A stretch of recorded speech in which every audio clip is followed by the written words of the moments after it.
What's up, guys? This is Ian for PokerVIP.com. This is going to be a two-tabling 100 Zoom live play session with commentary. I hope you enjoy it, and if you are interested in seeing more of me, you can check out the link to my Twitch channel in the description, or alternatively, there is contact details in the description to my PokerVIP coaching page. So if you're interested in getting private poker coaching, you can go ahead and contact me there, or go ahead and leave a comment on this video. But for now, let's jump into the action.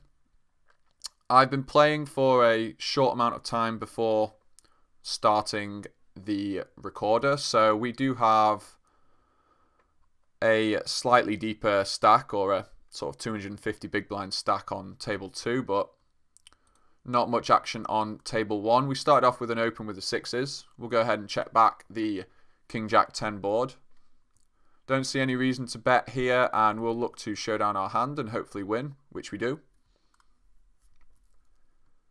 So I'm using a HUD today as well as Stars Helper. It's a pretty sophisticated HUD. Certainly helps me a lot in these games.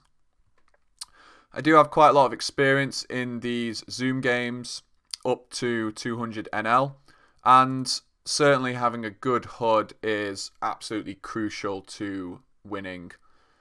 People are playing very different strategies and take a lot of different lines in different spots, so certainly important to be utilizing any information you can get from a HUD.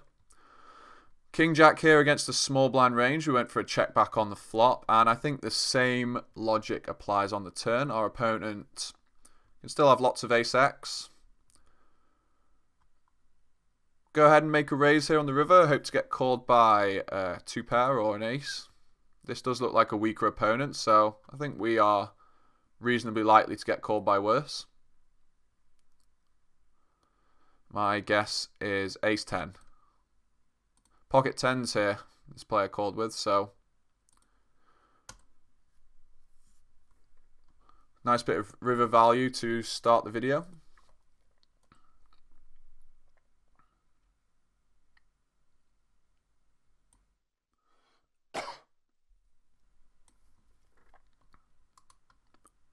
Pocket deuce is going to be a fold.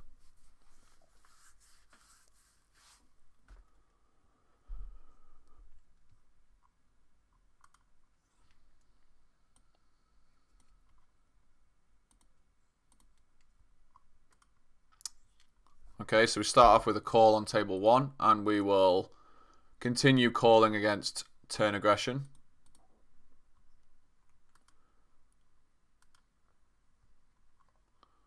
Okay, 7's a good card, which hopefully will shut our opponent down. I don't think we have a value bet here. Certainly calling with the trips, table 2.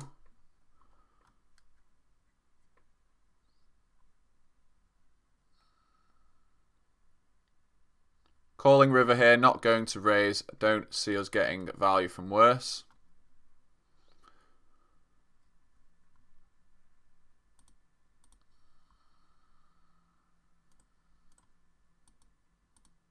Interesting play from our opponent there.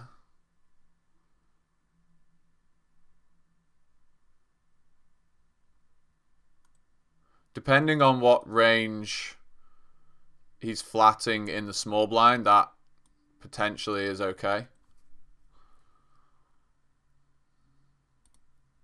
But I feel like there's other hands to bluff with.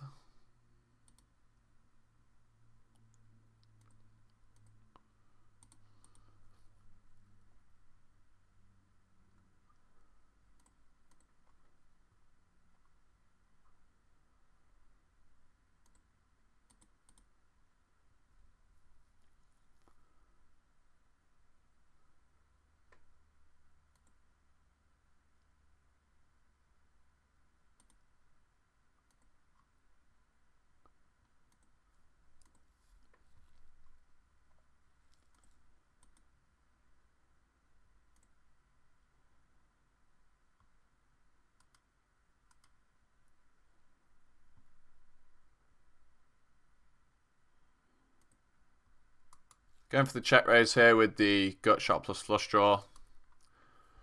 Nice high equity hand to have in our range here.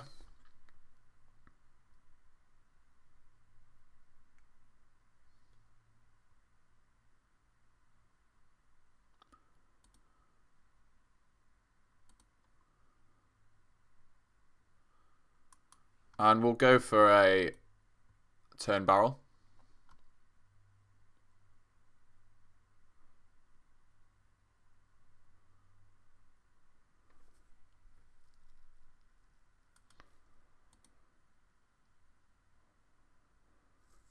River, we do block ace-4 and 6-4. However, we also block clubs, so specifically don't like blocking the 8 of clubs here, so we're going to give up on the river.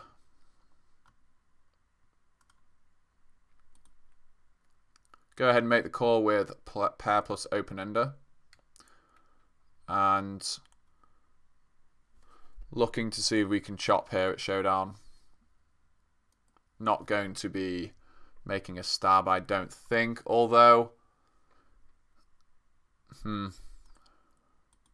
I think the problem is that the big blind can have a queen fairly often here. Yeah, so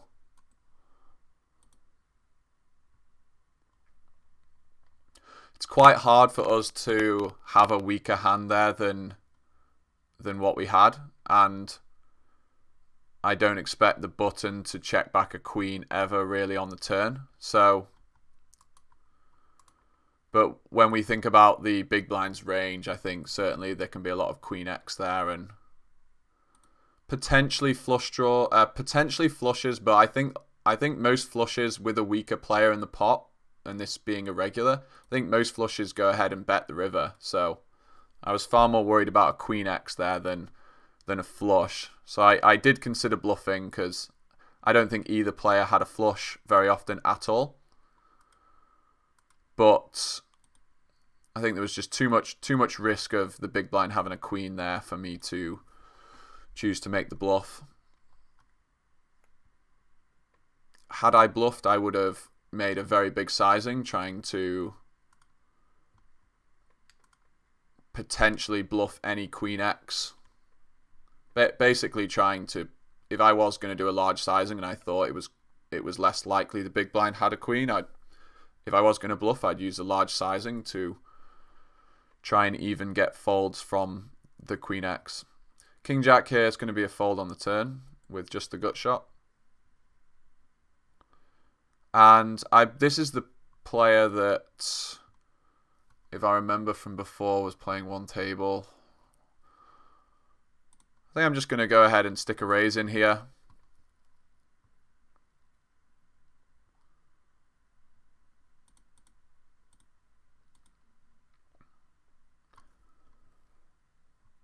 Ace Jack will go for a check back on the flop, and the 3 doesn't really improve any of my bluffs, so certainly still very polarized on the turn.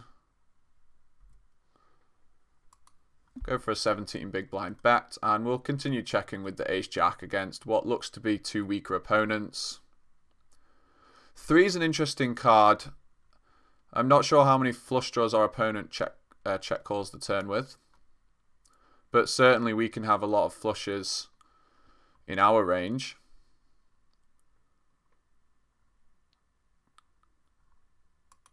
We'll go for this sort of sizing, hoping to get a sort of crying call off overpair with a heart. Okay, so we did just get a call from the nut flush. That's a little disappointing that obviously we could have got more value from that hand. I expect our opponent would have called a larger bet. The reason I did a smaller sizing there was that I think versus a big sizing, a 10 or overpair plus heart will probably just always fold against a big size. But I thought potentially against that smaller sizing, that really large part of our opponent's range might basically call. And if we're only targeting flushes, then I just don't think that's enough combinations in our opponent's range to make the larger sizing more profitable than the smaller sizing that potentially drastically widens our opponent's calling range. So it's just a bit of an insight there into how I'm thinking about the bet sizing that I'm using there. I'm always thinking about what parts of my opponent's range I'm targeting, whether that is trying to make my opponent fold when I'm bluffing or when I have a good hand and I'm trying to get value. Ace 10, we're just going to give up here.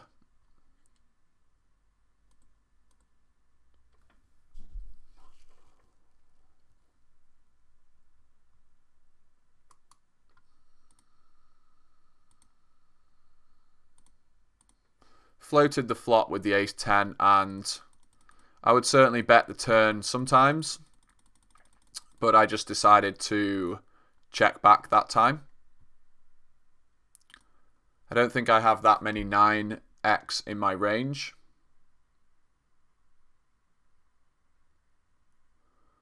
Okay, this guy's 3-betting very tight. Yeah, only 5%. I think we let this go. Jack 9 suited, a bit too weak there against only a 5% 3-bet range. But yeah, I read the ace 10 hand. The situation is that I just don't have many 9x there, and also when I don't raise the flop, I'm somewhat capped as well.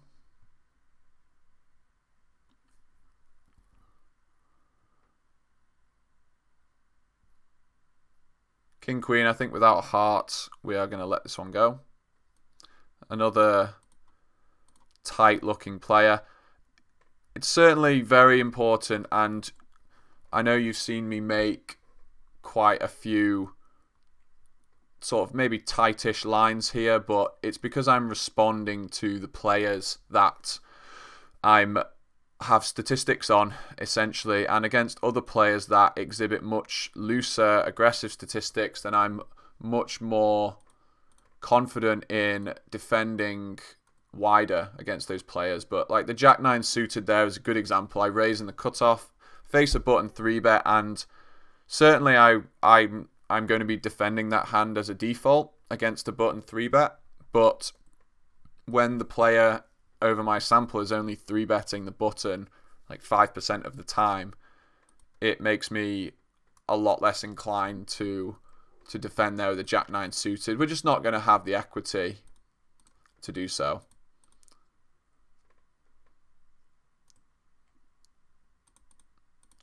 Okay, pocket queens. We're going to go ahead and check the turn.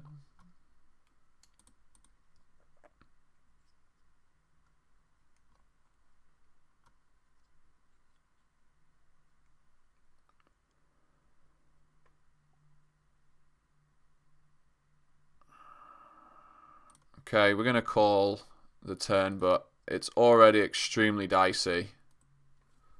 I think perhaps we should have just folded the turn because I'm not sure what our opponent floats flop with. Bluffs turn that we don't block with our 2 queens. Like, we block all of the Broadway gut shots. It's like, yes, we block some Jack X, but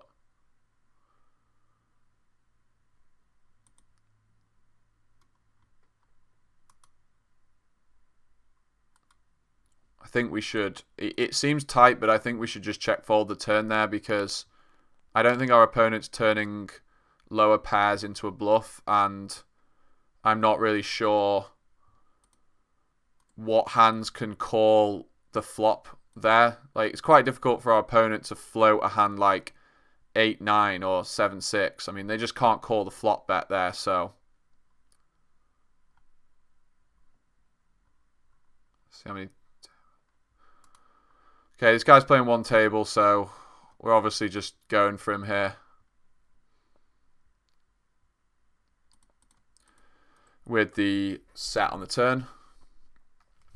But yeah, I think I explained that queen's hand pretty well. It's just very hard for our opponent to have bluffs there on the turn. Not sure if an ace is betting for value, but certainly a jack is going for it. King 9 suited, going to be a fold. And Jack 10, easy defend against the button. We'll go ahead and check the turn on the king.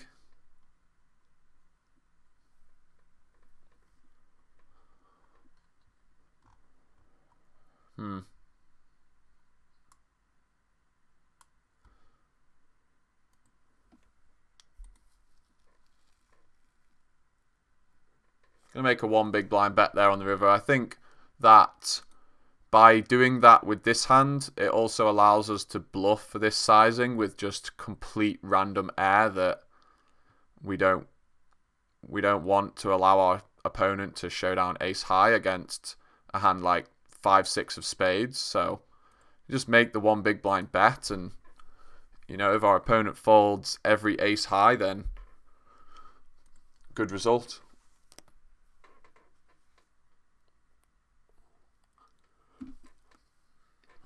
I talk about this a lot with my coaching students, but small bets out of position are extremely strategically different from small bets in position. And the reason is that when you make a small bet in position, you give up the option to show down your hand, or if you are earlier in the hand, to see another card, and you allow your opponent to reopen the action with a check raise. Whereas when you make a small bet out of position, regardless of whether you bet or not, your opponent would always have had the option to basically open the action and inflate the pot. So they're two very strategically different things. Making small bets in position on specifically the river is often can get you in a lot of bad spots. Okay, we're going to fold here with the ace 10, but I'm interested to see what happens. I think specifically the button's range is pretty damn strong here when we see a bet, and a call. I think there's a lot of ace jack, ace queen, and interesting to see if we do see a call. So we actually see a raise.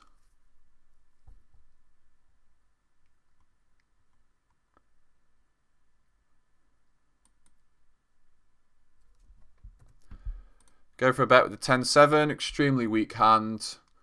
If we get our opponent off jack high and king high, it's a good result.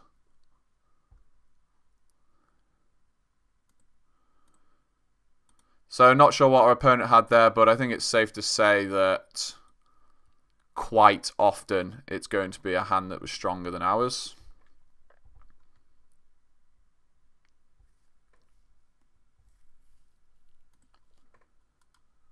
Ace 9 offsuit, just click call in the big blind.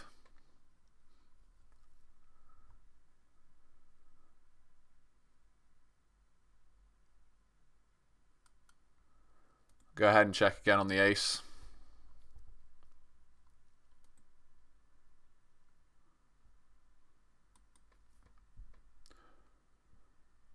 Okay, I think our hand is basically the nuts now, so we're going to make a bet of $7.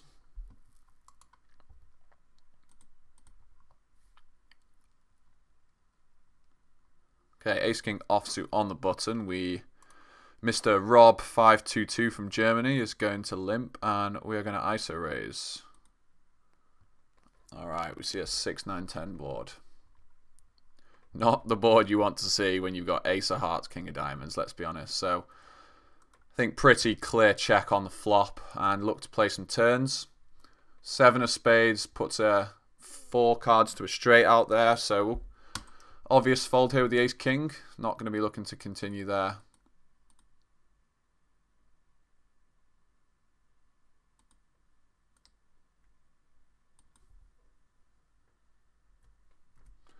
Ace king, we're going to come out with the cold 4-bet here.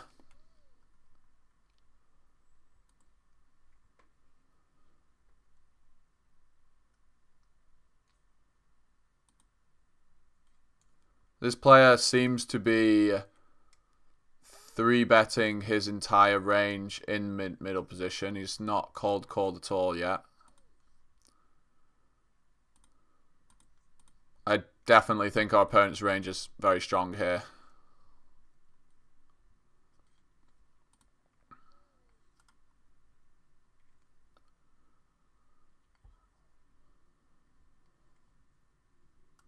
I'm just going to check again. I think we're up against jacks and tens very often that never call. But, okay, so our opponent actually had a hand as weak as sevens. That's interesting.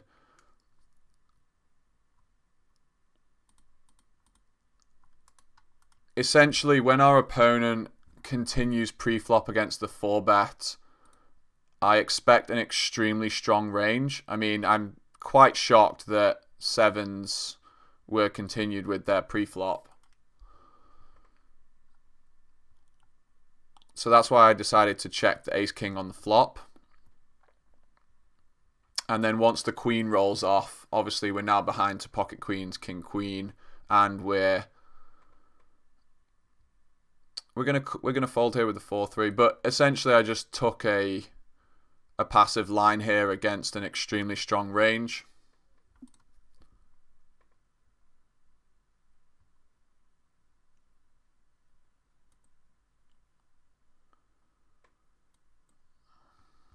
Just going to let that go there with the ace-queen.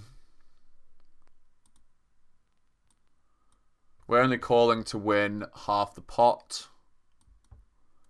And I do think that with the double flush draw hitting on the turn and with the limited amount of 9x and 4x that we have in our range, and with the large number of overcards that we can call the flop with, I think our opponent can certainly check the turn with tens plus, going for a check raise against our pretty weak range. Like, if we overstab the turn, which a lot of players certainly do, then there's definitely an opportunity for a really profitable check raise from the small blind. So,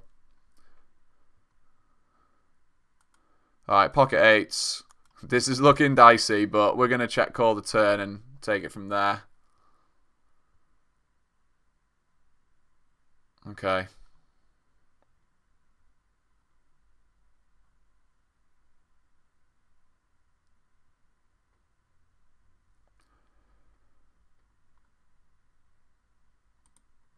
Alright, we're going to let the eights go.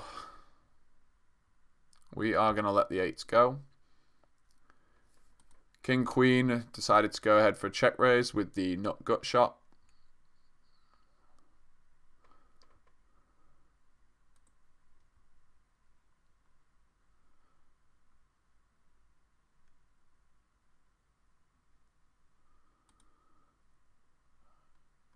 Alright, we're going to use this one for a turn barrel.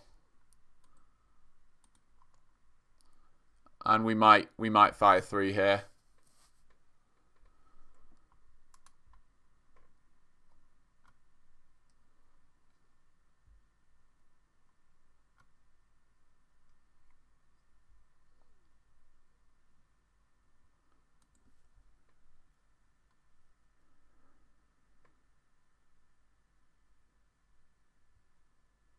I think we're blasting here, guys.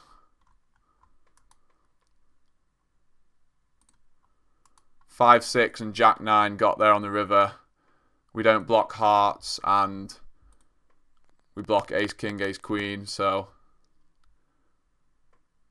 I do think our opponent's range is pretty damn strong, but I also think that there's a lot of hands which fold and we don't block. Like, we don't block hearts.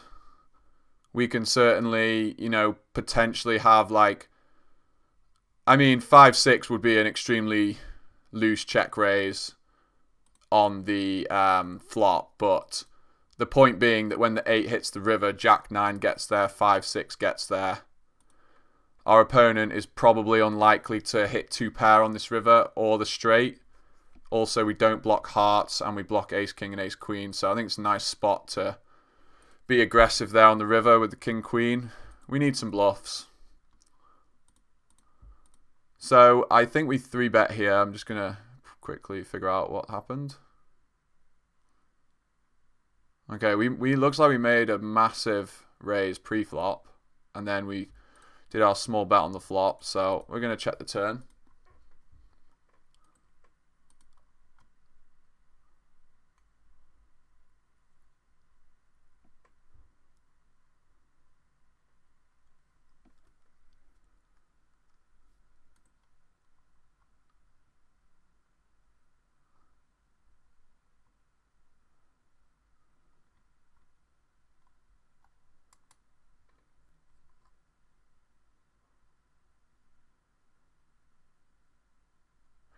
Don't really see too many hands folding here.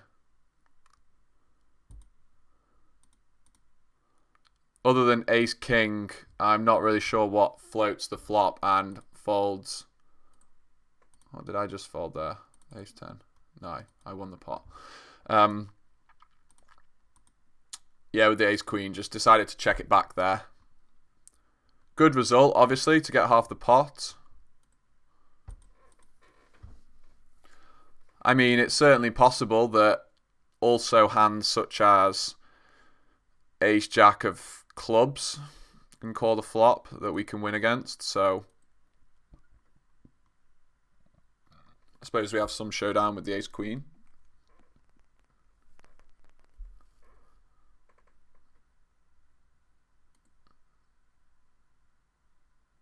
Essentially, I would want some blockers there to our opponent's calling range for me to be choosing to bluff there with that combo.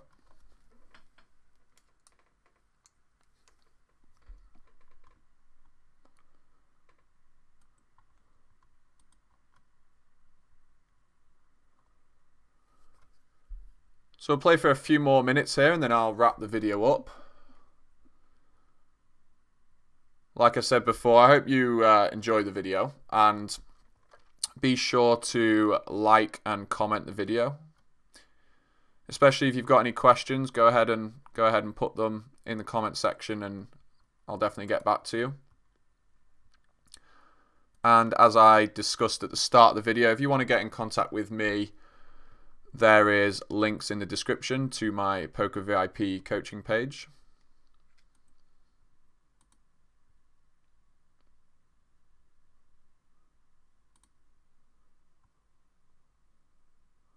I want to say a big thank you again to John at Poker VIP for letting me put out some content there for you guys.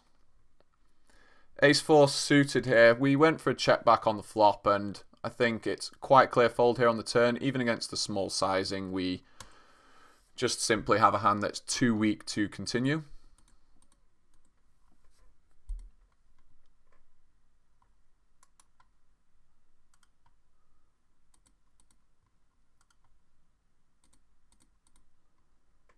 Okay, and the ace 9, easy fold.